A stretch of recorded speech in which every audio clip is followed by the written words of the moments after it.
Hello, my name's David Rutter. I'm the executive producer on FIFA. Talk a little bit about what Next Gen opens up for FIFA 14.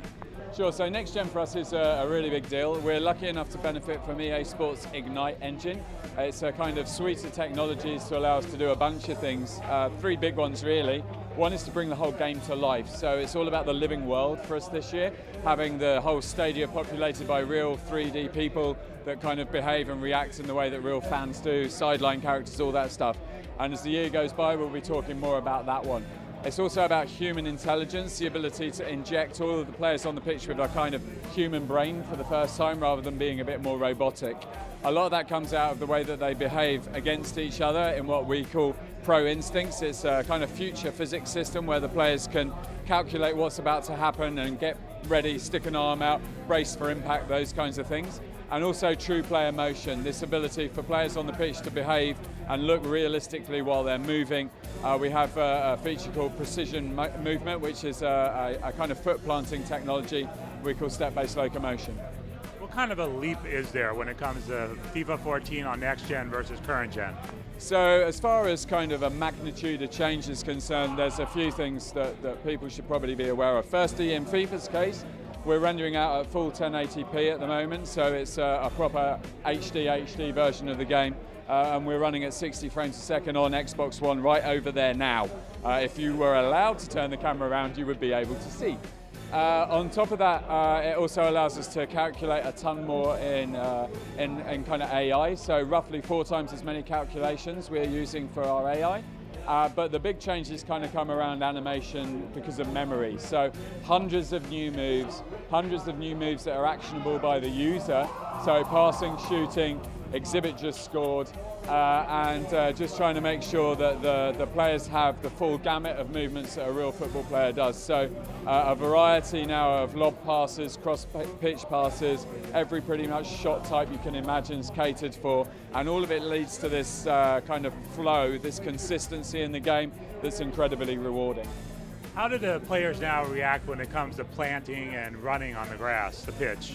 So we use a feature that we call precision movement. It's based on a kind of underlying technology called step-based locomotion. So years ago it would be canned animation, so we would have a run cycle and basically say when the player is running they need to move this much along the pitch, but if they turn they would glide round, so you probably know what I mean. We're talking PlayStation 1 era. PlayStation 2 to 3 blended animations where we would try and mix 2 animations together and show them so that it looked kind of authentic, but oftentimes under certain situations it wouldn't look great, or we didn't have the coverage so they would blip or pop or do weird things and it kind of looked unnatural. Now with step-based locomotion, what we have is this very believable motion on the pitch where players are actually planting their feet on the ground to do everything. So that includes turns, acceleration and deceleration. So it maintains the physical inertia of the players as they're running, and they brake to slow down. They have to slow down. They can't just flip around and move in the opposite direction now. So very fluid and believable. Very much changes the game. You need to really think about where you're going, how you're getting there, but in a way that's very easy and obvious to use. How will the advances in AI impact the gameplay experience for people? So I think one of the most notable things when we're describing it to people is the multiple player headers.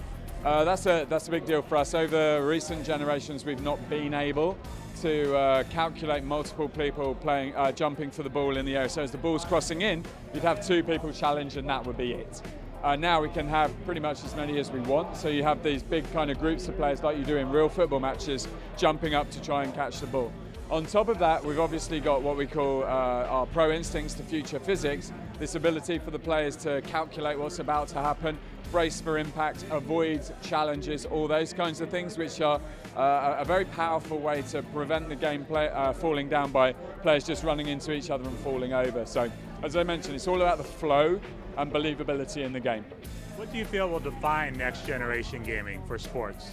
Wow, great question. So for us, I think the thing that I take away most when I'm looking at it is the living world, which is our game no longer cuts between things happening. So if the ball goes out of play, the player will run over and pick it up, or a ball boy will throw the ball to the player.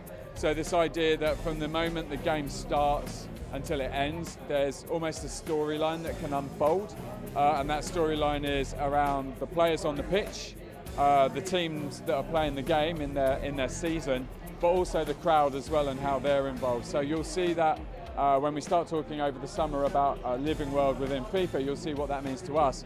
But for the future, I think that's pretty much where we're going.